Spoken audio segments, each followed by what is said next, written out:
Si Jesus ug ang iyang mga igsuon nga lalaki. Juan Kapitulo 7 versikulo 1 hanggang 9. Pagkahuman ni adto, naglibot-libot si Jesus sa Galilea. Gilikayan niya ang pag-adto sa Judea tungod kay ang mga kadagkoan sa mga Hudyo nagtinguha sa pagpatay kanya. Anya, sa dihang duol na ang pagsaulog sa mga Hudyo sa gituwag nga pista sa mga tulda, mingon ang mga igsuon ni Jesus kanya, biya dinhi ug adto sa Judea aron makita sa imong mga sumusunod ang mga milagro nga imong gibuhat. Kay walay tawo nga magtago sa iyang buhat kon buot siyang mahimong inila. Busa kon nagabuhat ka man gayud nini nga mga milagro ipakita kini sa tanan. Mao kini ang gisulti sa mga igsuon ni Jesus kay bisan sila wala man motuo kanya.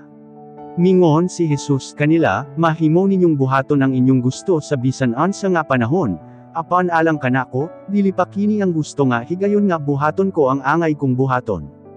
Dili ka mudumtan sa mga tawo dinhi sa kalibutan, apan gidumtan nila ako kay gipadayag ko man nga dawtan ang ilang binuhatan.